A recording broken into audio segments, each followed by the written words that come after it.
given all the things that are going on right now and what we're seeing going on across the world and in the news and in our own country. But one thing I wanted to hit on real quick today is fires, and I don't hear a lot of people talking about prepping to deal with fires. I was a firefighter for 17 years, and house fires and small fires are very common, especially when there's power outages. And if there's big service interruptions and you can't depend on the fire department to show up, then you're going to have to deal with those things quickly before they get out of control and you lose everything you own. Most fires are pretty easy to put out if you catch them soon. So common types of fires when the power is out would be fires started by candles and that sort of thing. So you want to be really careful if you're using candles or any kind of lantern in your house that's not powered by a battery. I know you're not supposed to use propane in your house, but it's going to happen. So you just need to make sure you keep the lanterns or candles or whatever away from anything flammable. Curtains, paper. They need to be up and away from everything. Don't leave them going when you go to sleep. Make sure they're put out, and like I said, in a safe place. Other common types of fires are grease fires in kitchens that can get out of control really fast, and I've dealt with a few grease fires on and off duty. I was also in law enforcement for 9 years, and when I was a police officer, I was the first on scene at a kitchen fire one time that was a grease fire, and was a large grease fire across the top of the oven, and was starting to, they didn't have a vent, so it was starting to catch the cupboards, the wooden cupboards on fire that were above the stove. I didn't have my fire extinguisher with me. The smoke was down to about 3 feet. They had the door to the kitchen open, which was an exterior door. So I went into the kitchen real fast, saw what was going on, and there were some towels, some kitchen towels laying on the counter. So I soaked them in water and just threw them over the fire, and the fire was out. So with a grease fire, you don't want to put water directly on it. It just tends to make it worse. It spreads it around. You want to smother it. So a wet towel, baking soda works. A fire extinguisher obviously works. Just something you can use that's non-flammable to smother the fire. So another type of common fire would be a grease fire, like in some sort of container. Somebody's boiling grease or something like that. I've dealt with a few of these. Turkey deep fryers. If somebody was using a turkey fryer outside after SHTF to cook in, it's possible that you could see this as well.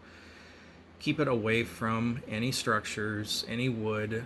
Keep it out in an open area when you're cooking with it. But if for some reason it boils over and catches, the easiest thing to do, because if there's a large amount of oil in the pot, then it's going to be difficult to put out even with a fire extinguisher, and baking soda is not going to do the job. You want to separate the fuel from the fire. So one particular turkey fryer that I went to that was boiling over, it was next to a house under an eave, and it was a huge fireball coming out of the pot. So I took a fence post that happened to be sitting there and knocked the pot off of the propane burner because I couldn't get to the propane tank to shut it off. So I just knocked the pot off the burner, which immediately separated the fuel from the heat source. Of course it spilled everywhere, and there was a big fire mushroom that went up in the air when it hit the ground, but it went out instantly. And then I was able to get over and shut the propane tank off. But you have to be able to think fast when this stuff's going on. If you just run away and wait for help, if you live out in a rural area anyway, and it's a volunteer fire department coming, then, and even if it's a paid fire department coming, if you're in a rural area, you know, minutes matter big time. The fire spreads quick. So you need to do what you can to save your home. If you're using a fire extinguisher, it's very simple. You pull the pin and spray the nozzle towards the fire, but you want to spray it towards the base of the fire. A lot of times I see people get their fire extinguishers out and spray at the flames, and that just isn't going to do anything. You know, it may temporarily keep the flames from touching the next fuel source that it's going to spread to, but it's not going to stop the fire. It's not going to put it out. You have to spray to the base of the fire, put the base of the fire out, kill the fuel source, and smother it, and out it'll go. You want to sweep the fire extinguisher back and forth across the base of the fire, and hopefully you'll have enough to get it put out. Another common fire is going to be brush fires. You're going to have people burning outdoors, and during warm weather, you know, you're going to have brush fires. So if it's a small fire in grass, you know, those again can be dealt with pretty easily. I worked as a wildland firefighter for 2 summers, and you know, we didn't even carry water. It's mostly digging trail in front of the fire to create a break so the fire stops when it gets to it, or just using dirt to cover up the line of the fire to put it out. You know, in bigger fires, you're talking about falling trees and doing all these other things, which I'm not going to recommend, but the big thing with a wildland fire is creating a break between you and the fire so that when it burns to that point, it stops. If it's windy or there's a lot of stuff in the air, obviously that's not going to help because it's going to blow embers across the break, and you see it all the time on the news. But if it's a basic small fire that's burning in a field next to your house, you know, a quick trail dug through the grass before it gets there will, you know, 9 times out of 10, if it's not too windy again, it'll stop the fire.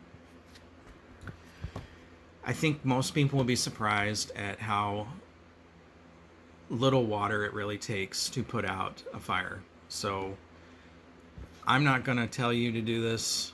I'm just saying from personal experience that if you have a fire in a house that you catch soon, and you can get your garden hose in there and on the base of the fire, there's a good possibility you can stop that fire from spreading. Again, I'm not telling you to do something dangerous. You're going to expose yourself to smoke and everything else, but if it's a situation where nobody's coming and you have water pressure and a garden hose, you can do a lot to stop a fire from spreading or causing additional damage.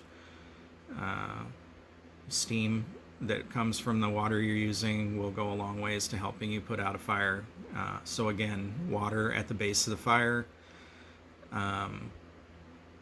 You know, as quickly as you have to act quickly.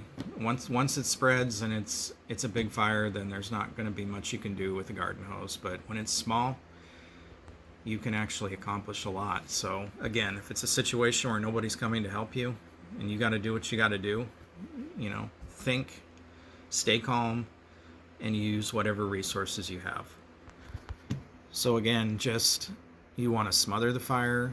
You want to remove the fuel from the heat source. You know, these are just the basic things, but I don't hear very many people talking about it, and I don't think a lot of preppers think about it, but you should definitely have some fire extinguishers in your preps.